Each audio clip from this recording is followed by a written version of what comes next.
Bogus సర్వేలతో BRS Jubilee Hills ప్రజలను తప్పుదోవ పట్టిస్తోందని fire అయ్యారు కాంగ్రెస్ నేతలు. ఓటమి తప్పదని తెలిసి ఆ పార్టీ కుట్రలు చేస్తోందని ఆరోపించారు. జూబ్లీహిల్స్ నియోజకవర్గాన్ని అభివృద్ధి చేస్తున్నామని చెప్పారు. ఇక ఉప ఎన్నికలలో నవీన్ యాదవ్ను గెలిపించాలని పిలుపు ఇచ్చారు కాంగ్రెస్ లీడర్లు.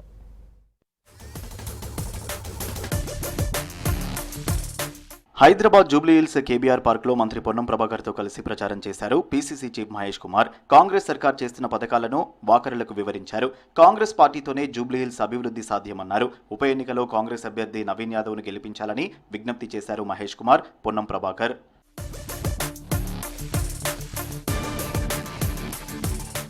జూబ్లీహిల్స్ ఉప ఎన్నికలో బీఆర్ఎస్ అసత్య ప్రచారం చేస్తోందని రిటర్నింగ్ అధికారికి ఫిర్యాదు చేశారు. కాంగ్రెస్ ఎమ్మెల్సీలు బల్మూరి వెంకట్, అద్దంకి దయాకర్ తమ అభ్యర్థికి వ్యతిరేకంగా బీఆర్ఎస్ సర్వే పేరుతో తప్పుడు ప్రచారం నిర్వహిస్తోందని ఆరోపించారు. ఎన్నికల కోడ్ ఉండగా సర్వేలను ప్రచురించడం నేరమన్నారు.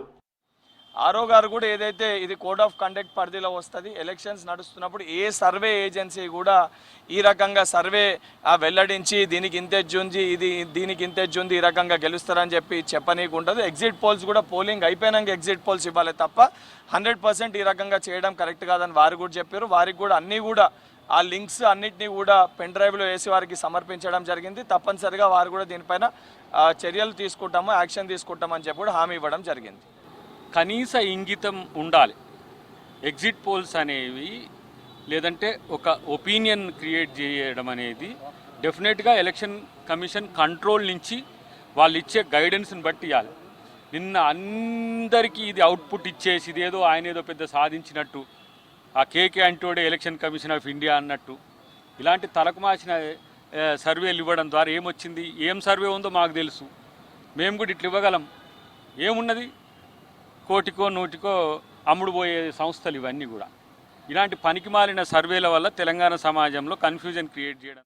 త్వరలో మహబూబాబాద్ జిల్లా గార్ల మండలంలోని మున్నేరు వాగుపై బ్రిడ్జికి మంత్రులు సీతక్క, పొంగులేటి శ్రీనివాసరెడ్డి శంకుస్థాపన చేస్తారన్నారు. ఇల్లందు ఎమ్మెల్యే కోరం కనకయ్య బ్రిడ్జి నిర్మాణంపై గత ఎన్నికలో ఇచ్చిన హామీని నిలబెట్టుకున్నానని చెప్పారు.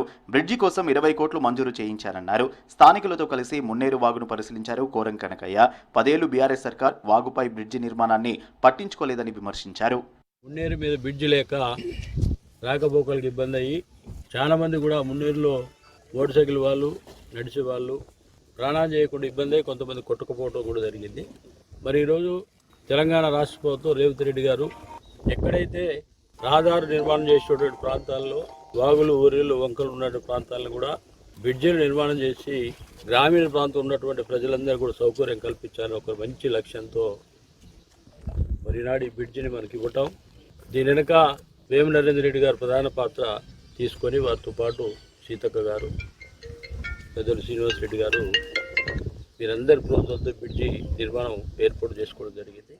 భద్రాద్రి కొత్తగూడెం జిల్లా మనుగురులో కాంగ్రెస్ బీఆర్ఎస్ నేతల మధ్య గొడవ జరిగింది. గతంలో కాంగ్రెస్ ఆఫీసుగా ఉన్న బిల్డింగ్ను బీఆర్ఎస్ పార్టీ ఆఫీసుగా మార్చారంటూ ఆందోళన చేశారు కాంగ్రెస్ నేతలు. మాజీ ఎమ్మెల్యే రేగా కాంతారావు కాంగ్రెస్ పార్టీ ఆఫీసును ఆక్రమించారని ఫైర్ అయ్యారు. ఆఫీసులోని బీఆర్ఎస్ ఫర్నిచర్ను బయటపడేసి నిప్పు పెట్టారు. తర్వాత బిల్డింగ్పై కాంగ్రెస్ జెండా ఎగరవేశారు. ఇందిరమ్మ ఫ్లెక్సీ ఏర్పాటు చేశారు. ఇన్నాళ్లు బీఆర్ఎస్ ఆధీనంలో ఉన్న తమ పార్టీ ఆఫీసును స్వాధీనం చేసుకున్నామన్నారు కాంగ్రెస్ నేతలు.